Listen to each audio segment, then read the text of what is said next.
નમસ્કાર વિદ્યાર્થી મિત્રો, શ્રી નવસર્જન વિદ્યાલયના ઓનલાઈન એજ્યુકેશનમાં આપ સૌનું હાર્દિક સ્વાગત કરું છું. આજે વિદ્યાર્થી મિત્રો આપણે ધોરણ 6 વિષય ગણિત એમાં ચેપ્ટર નંબર 2 પૂર્ણ સંખ્યા વિશે અભ્યાસ કરીશું.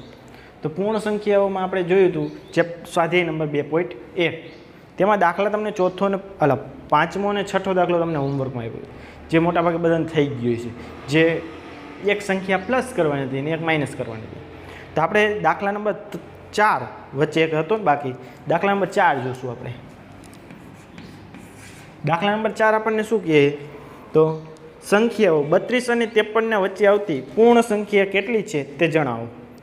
32 અને 53.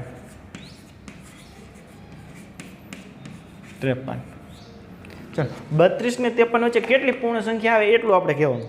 તો લખતા જઈએ 32 પછી ચાલુ કરી તો 33, 34, 35, 36, 37, 38, 39, 40, 41, 42,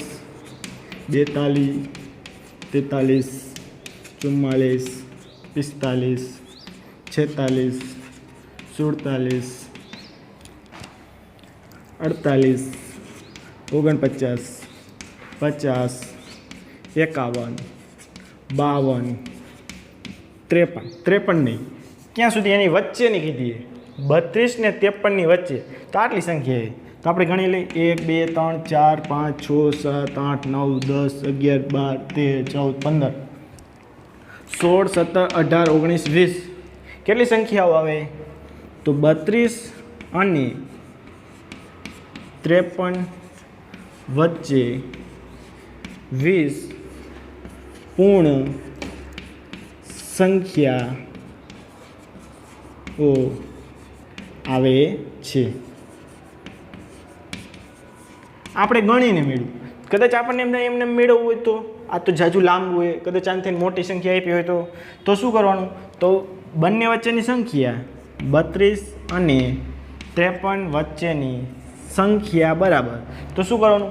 મોટી સંખ્યામાંથી નાની બાદ કરીએ આપણે. 53 માઇનસ 32 માઇનસ 1. કેમ? કારણ કે જ્યાં આપણે ચાલુ કરશું 33, 34, 35, 36, 37, 38, ત્યાં આપણે ક્યાં સુધી જઈશું? 53 સુધી જઈશું. પણ 53 સંખ્યા આપણે લેવાની નથી, એટલે આપણે એક બાદ કરીએ. તો બાદબાકી કરીએ 53 માઇનસ 32. 3 માંથી 2 જાય તો 1, 5 માં 3 જાય તો 2. કેટલા આવ્યા? 21 માઇનસ 1, 21 માંથી 1 જાય તો 20. તો આપણને મળ્યું 20. એટલે કેટલી સંખ્યા મળે? 20. ગમે તે એક જ ગણવાનું. ઉપરનો તમને આવડી જાય તો ઉપરનો, અને બને ત્યાં સુધી નીચેનો. કેમ? કારણ કે જે મોટી સંખ્યા આપી હોય તો આપણે તરત એમાંથી બાદ કરીને, જે મોટી સંખ્યા આપી એમાંથી નાની સંખ્યા બાદ કરીને -1 કરી નાખવાનું. જ્યાંથી પૂરું થાય અહીંયાથી શરૂઆતનું બાદ કરીને -1. આ તો દાખલા નંબર 4. પાંચમો અને છઠ્ઠો દાખલો થઈ ગયો. હવે દાખલા નંબર 7. દાખલા નંબર 7માં શું કહે આપણને? તો નીચે આપેલી સંખ્યાઓની જોડીમાંથી સંખ્યા રેખા પર કઈ સંખ્યા ડાબી બાજુ આવશે અને કઈ સંખ્યા જમણી બાજુ આવશે તે જણાવો. અને તેમની વચ્ચે કયા ચિહ્ન લેસ ધેન તે ગ્રેટર ધેન ઉપયોગ થશે તે પણ જણાવો. કયું ચિહ્ન મૂકવાનું તો આપણે જોઈએ. ચાલો, પહેલી સંખ્યા આપી એ 530 અને 503.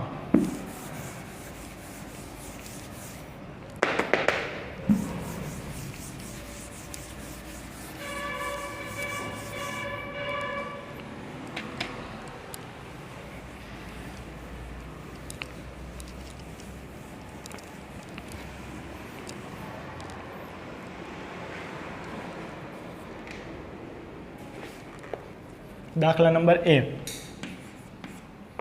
એમાં શું કહે આપણને? 530 અને 503. હવે આપણે શું જોવાનું કે સંખ્યા રેખા ઉપર જોવાનું કે કઈ સંખ્યા જમણી બાજુ અને કઈ સંખ્યા ડાબી બાજુ. ચાલો અહીંયા થોડુંક જોઈ લઈએ આપણે. સંખ્યા રેખા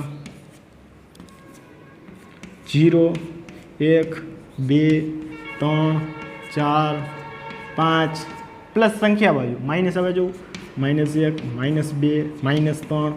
ચાલો કોઈ સંખ્યા આપણે લઈ લઈએ.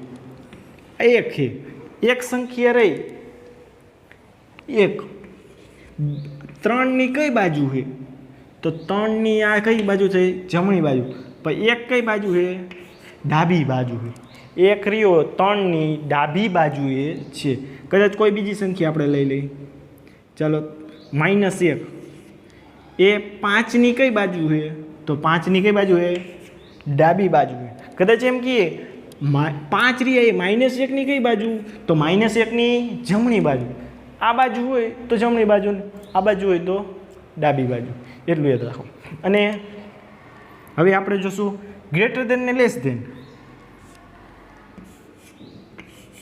चलो जे ग थाय तो ग्रेटर देन अने ल थाय तो लेस देन ग थाय तो ग्रेटर देन એટલે જે આ ગ થાય તો ગ્રેટર દેન ल થાય તો લેસ દેન કઈ ક્યાં વાપરવાની આપણે જોયું છે તેમ છતાં એકવાર જોઈ લઈએ તો જે આ કોણીવાળો ભાગ રહ્યો એ ક્યાં આવશે તો નાની સંખ્યા બાજુ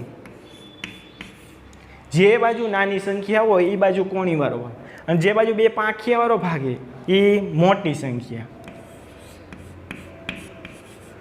મોટી સંખ્યા બાજુ પાંખિયાવાળો ભાગ અને કોણીવાળો ભાગ મોટું હોય નાનાને કોણી મારી શકે નાનું હોય મોટાને ન મારી શકે એટલે શું મોટું રહ્યું નાનાને શું કોણી મારે એટલે કોણીવાળો ભાગ નાની બાજુ તો આ બાજુ કઈ સંખ્યા હશે નાની અને આ બાજુ મોટી સંખ્યા હશે સમજી ગયું હવે આપણે આ નિશાની ખાલી આમાં મૂકવાની છે તો પહેલાં આપણે કહી દઈએ સંખ્યા રેખા ઉપર કઈ બાજુ આવેલું છે આ જ જાણકારી માટે ખાલી જો હવે આપણને કહીએ કઈ સંખ્યા બી 530 અને 503 તો કે આપણે અહીંયાથી લઈ લઈએ ચાલો આવું કંઈક લઈ લઈએ સંખ્યા તો આ કેટલી થઈ ગઈ 503 પછી 504 ડોટ ડોટ ડોટ આમ ક્યાંય દઈ લઈ જઈશું એટલે પછી શું આવશે 529 આવશે અને પછી 530 આવશે પછી 531 આ રીતના હાઈલું આવશે चलो હવે આપણને એમ કહીએ 503 ને 530 ક્યાં એક અહીંયા છે 530 આ 503 અને 530 અહીંયા ચાલો 530 રહ્યા 503 ની કઈ બાજુ છે તો 503 ની કઈ બાજુ આ બાજુ છે તો આ બાજુ કઈ થઈ જમણી બાજુ અથવા તમારે ઊંધું લખવું હોય કે 530 રહ્યા 503 ની કઈ બાજુ 503 530 ની કઈ બાજુ છે તો ડાબી બાજુ ગમે તે એક લખ નાખવાનું 503 530 ની 503 રહ્યા 530 ની ડાબી બાજુ 530 રહ્યા 503 ની જમણી બાજુ ગમે તે એક લખ નાખવાનું આપણે લખી જો કે અહીં 530 503 લખી ચાલો 503 એ 530 ની 503 રહ્યા આ 3 530 ની કઈ બાજુ છે 530 ની ડાબી બાજુ છે આ બાજુ એટલે ડાબી બાજુએ છે ચાલ હવે નિશાની મૂકવાની આપણે તો લઈ લ્યો ગમે તે બે સંખ્યા ભાઈ 530 અને બીજી 503 ચાલો નિશાની મૂકવાની 503 મોટા કે 530 તો આપણને ખબર જ છે 530 કેવા મોટા છે તો આ મોટું રહ્યું નાનાને શું કરશે કોણી મારશે તો કોણીવાળો ભાગ ક્યાં નાની સંખ્યા બાજુ તો શું આવશે ગ્રેટર ધેન 530 ગ્રેટર ધેન 503 આટલું ખાલી કરવાનું બધા દાખલામાં પહેલાં લખવાનું 503 એની કઈ બાજુ તમારે કદાચ ઊંધું લખવું હોય કે 530 એ 503 ની જમણી બાજુ તોય ચાલે તો સંખ્યા કેવી થઈ જશે ઉલટાઈ કારણ કે 530 રહ્યા એ 503 ની જમણી બાજુ છે તેથી ચાલો એમાં પછી દાખલા નંબર બીજા દાખલામાં શું કહીએ આપણને રકમ 370 અને 307 370 અને 307 ચાલો હવે આપણે જોઈશું ડાબી બાજુ લખીએ તો ડાબી બાજુ લઈ લઈએ ચાલો આ કાંઈ જરૂર નથી આપણે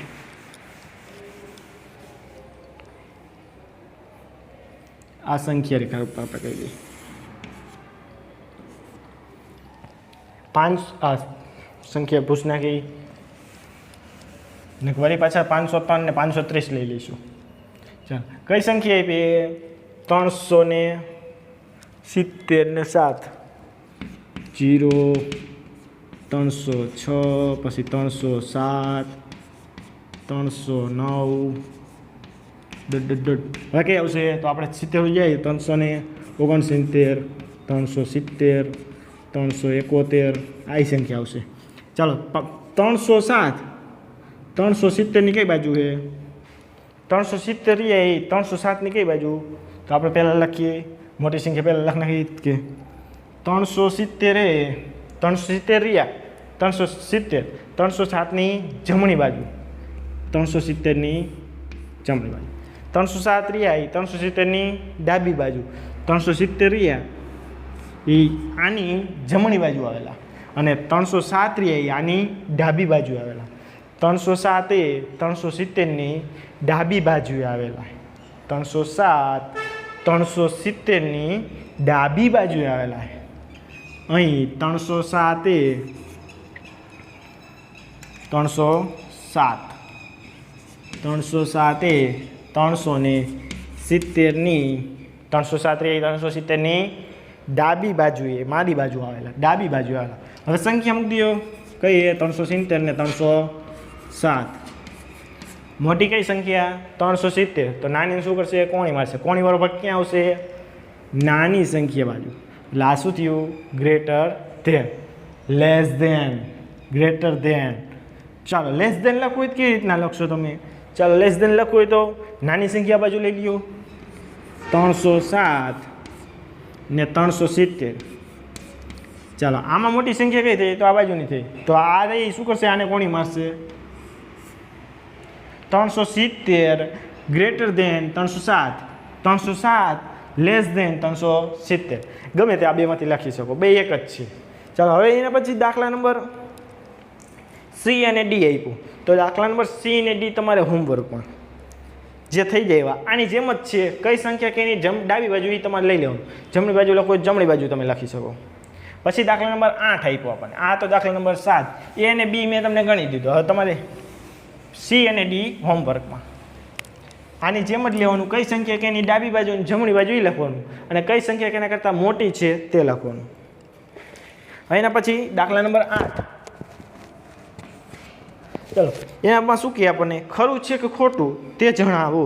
નીચે વાક્ય આપ્યા આપણને. શૂન્ય એ સૌથી નાની પ્રાકૃતિક સંખ્યા છે. ચાલો શૂન્ય કીધી આપણને. શૂન્ય સૌથી નાની પ્રાકૃતિક સંખ્યા છે. ચાલો પ્રાકૃતિક સંખ્યા લખવી હોય તો આપણે કઈ 1 2 3 4 5 ...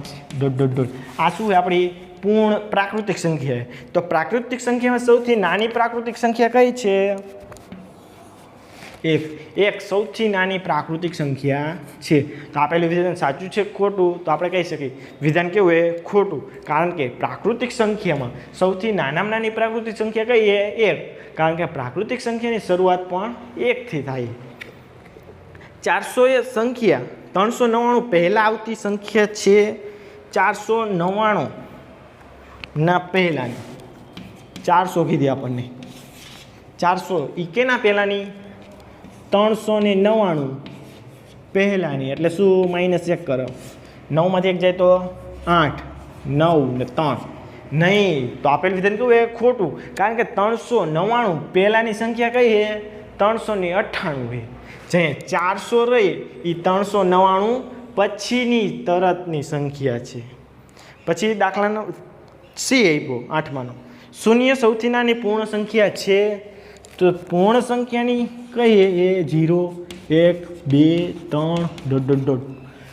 તો આમાં પૂર્ણ સંખ્યાની શરૂઆત ક્યાં થાય? 0 થી થાય. તો સૌથી નાની પૂર્ણ સંખ્યા કેવી હોય? તો કઈ 0. તો આપેલું વિધાન કેવું છે? સાચું છે. કારણ કે પૂર્ણ સંખ્યાની શરૂઆત 0 થી થાય છે. પૂર્ણ સંખ્યાની શરૂઆત 0 થી થાય, જે સૌથી નાનામાં નાની પૂર્ણ સંખ્યા છે. 600 એ 599 પછી તરત આવતી સંખ્યા છે. 599 પછી તરત એટલે +1 કરશું. કઈ સંખ્યા? 600. 599 પછી તરત આવે. 9 ને 1 10 ની 0 વિદા પડી 1, 9 ને 1 10 ની 0 વિદા પડી 1, 5 ને 1 6. હા 599 પછી તરત આવશે સંખ્યા કઈ છે 600 છે એટલે આપેલું વિધાન કેવું છે સાચું છે। પછી ઈ દરેક પ્રાકૃતિક સંખ્યા પૂર્ણ સંખ્યા છે અહીં આપી દરેક પ્રાકૃતિક સંખ્યા પૂર્ણ સંખ્યા છે તો હા હે કારણ કે આ જે નીચેના બધા રહીએ આ બધા એ બધામાં આવે જ્યાંથી આપણે ચાલુ થાય એકથી લઈ બધી સંખ્યા પૂર્ણ સંખ્યામાં આવે છે તેથી આપેલું વિધાન કેવું છે સાચું છે કારણ કે જે દરેક પ્રાકૃતિક સંખ્યા રહે એ પૂર્ણ સંખ્યામાં આવે છે। દરેક પૂર્ણ સંખ્યા પ્રાકૃતિક સંખ્યામાં છે દરેક પૂર્ણ સંખ્યા રહી પ્રાકૃતિક સંખ્યામાં છે તો આપેલું વિધાન કેવું છે ખોટું। શા માટે કારણ કે જે જીરો રહ્યા જીરો આમાં આવતા નથી જીરો પ્રાકૃતિક સંખ્યામાં નથી એટલે જીરો એક જ એવો અપવાદ છે જે પ્રાકૃતિક સંખ્યામાં નથી આવતા એટલે બધી પૂર્ણ સંખ્યા પ્રાકૃતિક સંખ્યા નથી આપેલું વિધાન કેવું છે ખોટું છે। પછી જી 2 અંકોની પૂર્ણ સંખ્યાની પહેલાં આવતી સંખ્યા એક નાના 1 અંકની હોઈ શકે 2 અંકની ગમે તે પૂર્ણ સંખ્યા લઈ લો તેના પહેલાંની કીધી ચલો 2 અંકની ગમે તે સંખ્યા તમે વિચારો તો એના પહેલાં આવી શકે તો 2 અંકની હું વિચારું તો 10 ચાલો 10 પહેલાં કઈ આવે 10માંથી 1 જાય તો 9 10 પહેલાંની સંખ્યા કઈ છે 9 તો આપણને શું કહે કે 2 અંકની સંખ્યા લઈ લો 2 અંકની પૂર્ણ સંખ્યા હાલો હે પછી પહેલાં આવતી સંખ્યા 1 અંકની ન હોઈ શકે પણ આ તો છે તો આપેલું વિધાન કેવું છે ખોટું કારણ કે 2 અંક પહેલાંની સંખ્યા 1 અંકની હોઈ શકે જે આપણે જોઈ શકીએ 10 પહેલાં કોણ આવે 9 એટલે આપેલું વિધાન કેવું છે ખોટું છે। પછી એચ 1 એ સૌથી નાની પૂર્ણ સંખ્યા છે 1 રહી એ સૌથી નાની પૂર્ણ સંખ્યા છે તો પૂર્ણ સંખ્યાની શરૂઆત ક્યાંથી થશે 0 1 2 3 એ રીતના થાય તો સૌથી નાની પૂર્ણ સંખ્યા કઈ થઈ પૂર્ણ સંખ્યા 0 1 2 3 4 ... આ છે તો એમાં સૌથી નાની પૂર્ણ સંખ્યા કઈ છે સૌથી નાની પૂર્ણ સંખ્યા 0 નાની પણ જ્યાં 1 રહ્યો 0 કરતાં મોટો છે એટલે સૌથી નાની સંખ્યા 0 છે તો આપેલું વિધાન કેવું છે ખોટું કારણ કે સૌથી નાની પૂર્ણ સંખ્યા 1 નથી સૌથી નાની પ્રાકૃતિક સંખ્યા કહીએ તો 1 કારણ કે ત્યાં 0 આવશે નહીં તો 1 આવશે એટલે એચ કેવું છે વિધાન ખોટું છે। પછી આઈ પ્રાકૃતિક સંખ્યા 1ની પહેલાં આવતી કોઈ સંખ્યા નથી પ્રાકૃતિક સંખ્યા જોઈએ આપણે 1 2 3 4 5 પ્રાકૃતિક સંખ્યા 1 આયા કે એના પહેલાં કોઈ સંખ્યા નથી આવતી શું તો સાચું કારણ કે આ 1 છે એના પહેલાં એકેય સંખ્યા છે નહીં એટલે આપેલું વિધાન કેવું છે સાચું છે વિધાન સાચું છે કારણ કે આની પહેલાં એકેય સંખ્યા આવતી નથી કારણ કે શરૂઆત જ પ્રાકૃતિક સંખ્યાની 1થી થાય તો એના પહેલાં એકેય સંખ્યા આવે નહીં। પૂર્ણ સંખ્યા 1ની પાસે તેની પહેલાં કોઈ સંખ્યા નથી પૂર્ણ સંખ્યા છે આ 1 એના પહેલાંની સંખ્યા કોઈ નથી એમ કે હી આપણને દેખાય જ છે અહીંયા તે 1 પહેલાં શું આવે 0 તો આ વિધાન કેવું છે ખોટું છે કારણ કે 1 પહેલાં કોઈ સંખ્યા આવે જ છે 0 પહેલાં 1 પહેલાં કોણ આવે છે 0 આવે એટલે 1 પહેલાંની સંખ્યા છે કેમાં પૂર્ણ સંખ્યામાં છે તો પ્રાકૃતિક સંખ્યામાં 1 પહેલાં કાંઈ આવતું નથી। પછી કે પૂર્ણ સંખ્યા 13 એ 11 ને 12 ની વચ્ચે આવે છે 13 રહ્યા 11 ને 12 ની વચ્ચે આવે છે 11 અને 12 આ બેની વચ્ચે આવે જેમ કે આપણે લખીએ 10 11 12 13 12 અને 13 ની વચ્ચે આવતી નથી 13 11 ને 12 કરતાં કેવી મોટી સંખ્યા છે એટલે 13 સંખ્યા રહી લખવાનું તમારે લખવું હોય તો શું લખશો 13 11 અને 12 કરતાં મોટી સંખ્યા છે તો મોટી સંખ્યા હોય તો મોટી સંખ્યા નાની સંખ્યાની વચ્ચે આવી શકે નહીં એટલે આપેલું વિધાન કેવું છે ખોટું છે। પછી એલ પૂર્ણ સંખ્યા 0 પાસે તેના પહેલાં આવતી કોઈ સંખ્યા નથી પૂર્ણ સંખ્યામાં ક્યાં કીધું 0 1 2 3 ... 0 પહેલાં 0 પહેલાં કોઈ સંખ્યા નથી આવતી એમ કહીએ, પહેલાં કાંઈ સંખ્યા છે તો 0 પહેલાં એકેય સંખ્યા નથી, તો આપેલું વિધાન કેવું છે? સાચું, કારણ કે આપેલું વિધાન એમ જ કહે કે 0 પહેલાં એકેય સંખ્યા નથી એમ. પછી એમ 2 અંકોની સંખ્યા પછી આવતી સંખ્યા હંમેશા 2 અંકની જોઈ. 2 અંક પછી ગમે તે સંખ્યા લ્યો આપણે, ચાલો એવું ન હોય. કેમ? કારણ કે 99 પછી તરત સંખ્યા કઈ આવે? 98, 97, 96. 99 પ્લસ 1 કરો જોઈએ, 99 પછી કઈ સંખ્યા આવે? 9 ને 1 10 ની શૂન્ય વિધા પડી 1, 9 ને 1 10, કેટલા આવ્યા? 100. 2 અંકની સંખ્યા પછી તરત જ 2 અંકની સંખ્યા ન પણ હોઈ શકે. 99 હોય તો 99 પછી કઈ સંખ્યા આવે? 100 આવે. તો આપેલું વિધાન કેવું છે? વિધાન ખોટું છે, કારણ કે 2 અંકની સંખ્યા પછી 3 અંકની પણ આવી શકે. એટલે 2 અંકની સંખ્યા પછી આવતી સંખ્યા હંમેશા 2 અંકની હોય જ નહીં. એવું નથી કે હોઈ શકે બધી જ વખતે હંમેશા 2 જ અંકની આવે, એવું હોય નહીં. એટલે આપેલું વિધાન ખોટું છે. અહીંયા આપણું સ્વાધ્યાય 2.1 પૂરું થાય છે. તો હવે આપણે સ્વાધ્યાય 2.2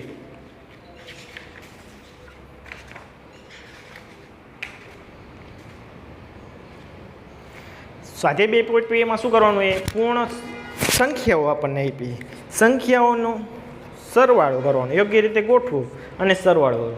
જે આપણે અત્યાર સુધી ગુણધર્મો શીખાતા પહેલાં શરૂઆતમાં જ, સંવૃત્તાનો, જૂથનો, ક્રમનો, એ બધા આપણે ગુણધર્મોનો ઉપયોગ કરશું આપણે આમાં સરવાળા માટે. સરવાળા એમને કરશો તોય જવાબ એક જ આવશે, પણ ગુણધર્મોનો ઉપયોગ કરશો એટલે જવાબ સરળતાથી આપણને મળી રહેશે. ચાલો, પહેલો દાખલો આપ્યો આપણને.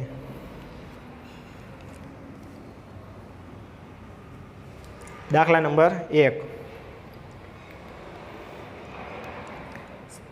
સંખ્યાઓને યોગ્ય રીતે ગોઠવો અને સરવાળા કરો. પહેલા સ્વાધ્યાય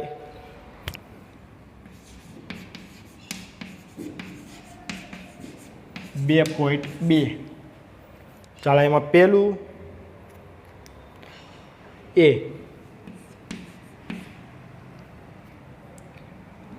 8,337 પ્લસ 208 પ્લસ 363.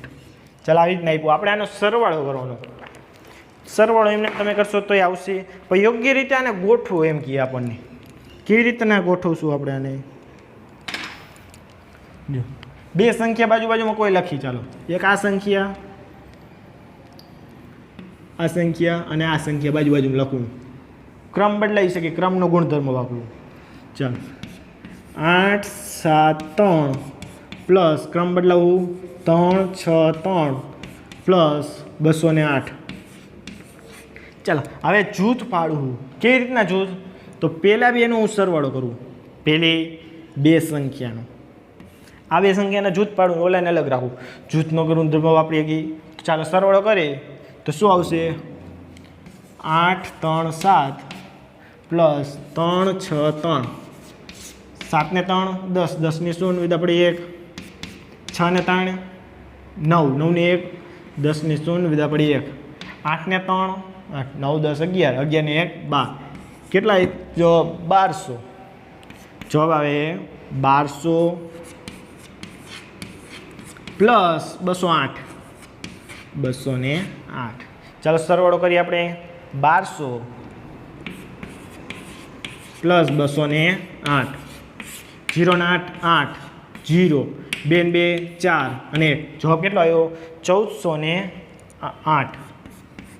1408. તો બાજુમાં આપણે ગોઠવીએ તો આ બેને આપણે બાજુમાં ગોઠવો તો એમનો સરવાળો તરત થયેલો પડ્યો. 0 0 મીંડા જાજા આવી જાય તો સરવાળો કયો થઈ જાય? તો 1200 પ્લસ અલગ જે રાખ્યું તેને યારે લઈ લીધું. આ દાખલા નંબર આપણો એ. હવે દાખલા નંબર બી આપ્યું. તો બીમાં કાંઈ નથી, ખાલી આપણને શું આપ્યું બીમાં? બી દાખલામાં તો 2 દાખલામાં 4 આપીએ તો બબેના જૂથ કરી નાખશું આપણે. જોઈ, ચાલો, દાખલા નંબર બી. પહેલાના દાખલા, પહેલા દાખલાના એ અને બી.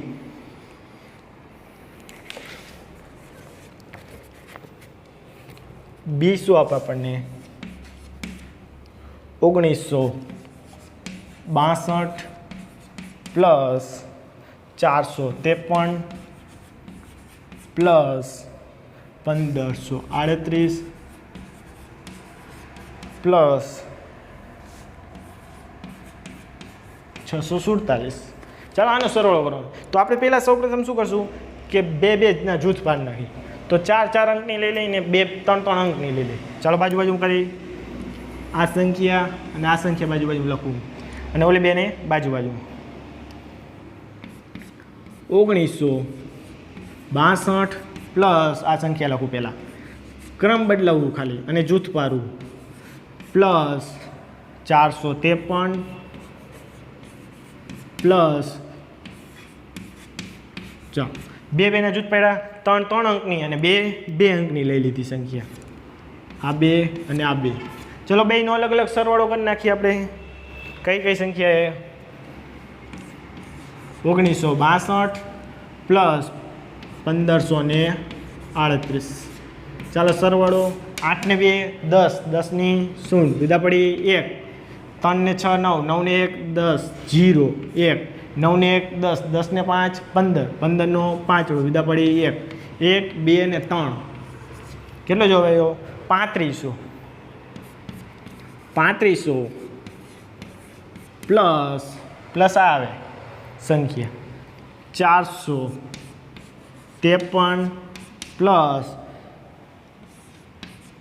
647. 7 ને 3 10 ની 0 વિદા પડી 1, 4 ને 5 ને 4 9, 9 ને 1 10, 10 ની 0 વિદા પડી 1, 6 ને 4 10, 10 ને 1 11. કેટલા આવ્યો જવાબ 1100. અહીંયા 1100. તો હવે બે જ વિધા તો બેનો સરવાળો 3500 પ્લસ 1100. ચાલો આ સરવાળો પહેલાં કાઢી નાખશું આપણે. જેમ તમે જૂથ બનાવતા જઈશો, જેમ 4 સંખ્યા અને 3 સંખ્યા ભેગી કરતા જાય એમ એનો સરવાળો 0 0 માં આવી છે, જે સરવાળો સરળતાથી આપણે કરી શકશું. જેમ કે 3500 પ્લસ 1100 0 0 5 ને 1 6 3 ને 1 4 કેટલા છે 4600. શું જવાબ આવ્યો 4600. આ જો દાખલા નંબર બી, દાખલા નંબર 1નો સ્વાધ્યાય 2.2નો. પછી દાખલા નંબર 2 આપણને કહે તો જેને યોગ્ય ક્રમમાં ગોઠવો અને ગુણાકાર કરો. તો આજે આપણે સ્વાધ્યાય 2.2નો દાખલા નંબર 1 આપણે જોયું. તો હવે આગળના લેક્ચરમાં દાખલા નંબર 2 જોશું. થેન્ક યુ વિદ્યાર્થી મિત્રો.